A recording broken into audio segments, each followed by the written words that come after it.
Hello students, welcome to my channel ATM classes by Satyam. तो हम लोगों ने बहुपद चैप्टर जो है पूरा पढ़ लिया था इसका। आज हम लोग क्या करेंगे, तो बहुपद का जो है जितना भी ऑब्जेक्टिव क्वेश्चन है उसको सॉल्व करेंगे। तो मैं आशा करता हूँ कि मैं जैसे जैसे क्वेश्चन को सॉल्व करूँगा उससे पहले आप लोग क्वेश्चन को ट्रैक कीजिएगा वीडियो को पॉज करके, उसके बाद आप फिर जो है क्वेश्चन को सॉल्व कीजिएगा। ठीक है, तो मैं जो है पहला क्वेश्चन अब सॉल्व करता हूँ। निम्नलिखित में से कौन बहुपद नहीं है?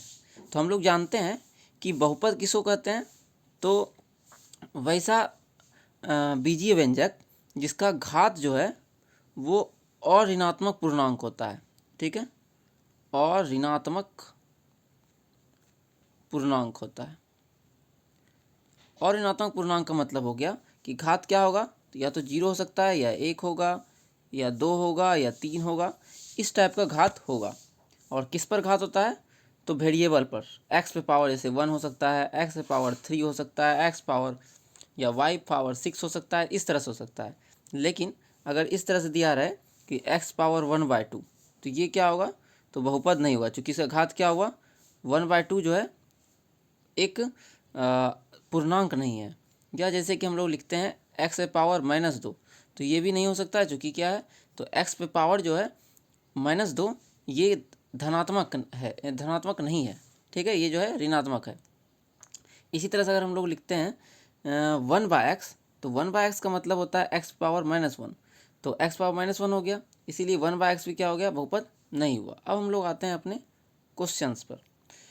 निम्नलिखित में से कौन बहुपद नहीं है, ये पूछ रहा है। एग्जाम में आप लोग को ये जरूर ध्यान देना है पूछ क्या रहा है। जैसे ही नहीं दिखे इसका मतलब समझ जाइए कि वहाँ पर आपको फंसाना चाह रहा है। तो बहुपद नहीं है, तो पहला वाला देखते हैं। यहाँ पर x पावर 2 है, x पावर 1 है, और यहाँ x टर्म नहीं है, इसका मतलब ये बहुपद है। फिर यहाँ पर भी x पावर 2 है, 1 है, तो सबका सब और ऋणात्मक पूर्णांक है, तो ये भी बहुपद है। फिर यहाँ पर हम लोग देख रहे हैं कि x पावर क्या आ गया, तो -1 आ गया, तो इसका मतलब क्या हुआ कि सी नंबर आंसर हो जाएगा, क्योंकि ये जो है वो बहुपद नहीं है। फिर हम लोग आते हैं अपने अगले क्वेश्चन पर। द्विघात बहुपदों के शून्यकों की अधिकतम संख्या जो है वो कितनी होती है?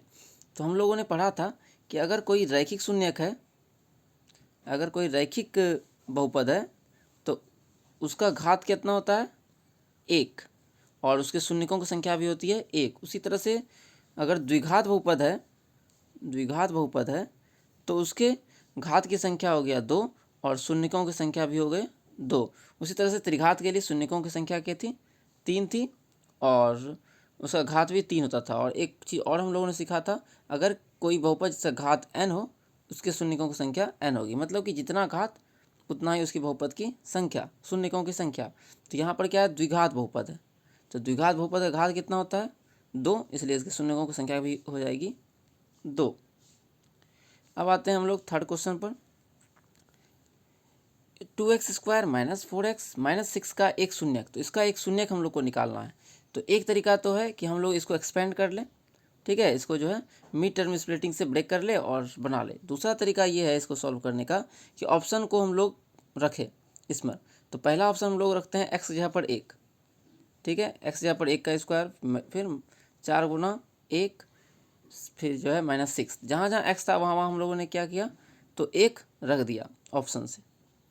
अगर इसका आंसर 0 आया तो हम लोग क्या कहेंगे, अगर इसका आंसर अगर सॉल्व करने के बाद अगर 0 आ जाता है तो हम लोग कहेंगे कि ये इसका शून्यक है, और अगर नहीं आता है तो 1 उसका शून्यक नहीं होगा। तो देखते हैं, ये हो जाएगा 2, ये हो जाएगा -4, ये हो जाएगा -6। जब इसको सॉल्व करेंगे तो मिलेगा 6 और 4 10 विथ नेगेटिव साइन, मतलब कि -10, और -10 में से जब 8 घटाएंगे तो मिलेगा -8। तो ये 0 के बराबर तो नहीं आया, इसका मतलब क्या हुआ कि एक आंसर हम लोग का नहीं हो सकता है। उसी तरह से हम लोग -1 पर चेक करते हैं, तो 2 गुना -1 का स्क्वायर -4 गुना -1 और -6। तो यहाँ पर -1 का स्क्वायर क्या होता है, 1 हो जाता है, तो यहाँ मिल जाएगा 2। फिर माइनस माइनस प्लस हो जाता है, तो +4 और -6।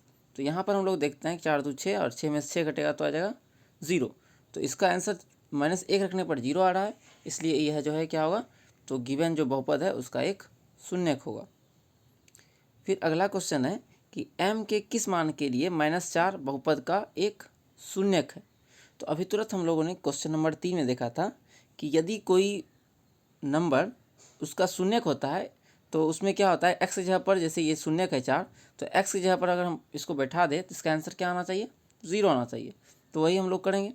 तो एक्स की जगह पर बैठाएंगे -4, तो -4 का स्क्वायर, फिर -4, फिर -2m+2, और इसका आंसर कितना आएगा, तो 0 आएगा। अब इसको हम लोग सॉल्व करेंगे और m का वैल्यू निकाल लेंगे। तो 4 का स्क्वायर मिलेगा 16, फिर यहाँ मिल जाएगा +4, यहाँ पर से माइनस से बाहर निकाल लेते हैं ब्रैकेट से, तो -2m और -2 बराबर 0। अब 16 4 क्या हो जाएगा, 20। अब 20 में से 2 घटाएंगे तो मिल जाएगा हम लोग को 18, ठीक है। तो और 2m को हम लोग जो है भेज लेते हैं राइट साइड में, 2m को उस साइड भेज लेते हैं, तो हम लोग को मिल जाएगा, इधर मिल गया हम लोग को 18, और -2m उधर जाएगा तो बन जाएगा +2m। अब 2 जो है उधर गुना में, तो इधर आएगा तो डिवाइड में होगा, तो 9 बार में क्या हो जाएगा, 18 से कट जाएगा, तो 2 9 18 हो गया। तो m का मान कितना आ गया हम लोग के पास, 9 आ गया। अगले क्वेश्चन हम लोग आते हैं। दिया हुआ है एक बहुपद है और इसके शून्यक निम्नलिखित में से कहता है कौन होगा। तो फिर से हम लोग पुट करके देखते हैं। हालांकि ये तो दिख रहा है कि ये x+1 का होल स्क्वायर है बराबर 0 है, तो इसका मतलब क्या हो जाएगा, x+1 इंटू x+1 बराबर 0। तो यहाँ से x+1 एक बार रखेंगे 0 के बराबर, ठीक है। ये जो पहला वाला है इसको 0 बराबर रखे, तो यहाँ से हम लोग क्या मिलेगा, x बराबर -1, ठीक है। उसी तरह से इसको भी हम लोग 0 बैठा रखें, 0 बराबर करेंगे, तो यहाँ से मिलेगा x बराबर -1। तो आंसर हम लोग का हो जाएगा -1। फिर जो है इसको जो है दूसरा तरीका से हम लोग ऑप्शन से भी बना सकते हैं।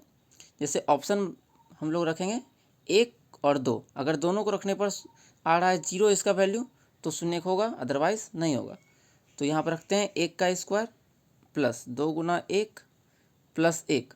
तो यहाँ पर चूंकि सब संख्या प्लस में 0 तो आएगा नहीं, ये हो जाएगा 1, ये हो जाएगा 2 और ये होगा 1, तो सब मिला के हो गया हम लोग के पास 4। तो ये 0 के बराबर क्या हुआ, नहीं है, तो पहला ऑप्शन तो नहीं होगा।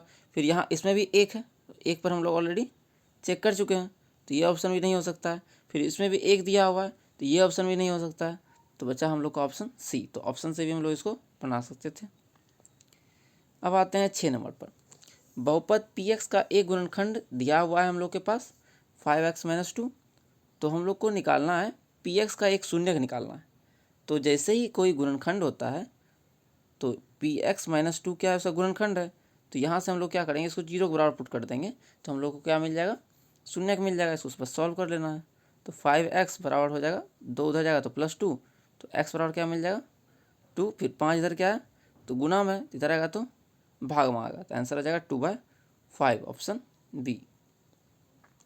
फिर 7 नंबर क्वेश्चन है, x² + px - q के शून्यक एक दूसरे के व्युत्क्रम है, ठीक है। व्युत्क्रम का मतलब क्या होता है, रेसिप्रोकल, मतलब एक दूसरे का क्या है, तो उल्टा है।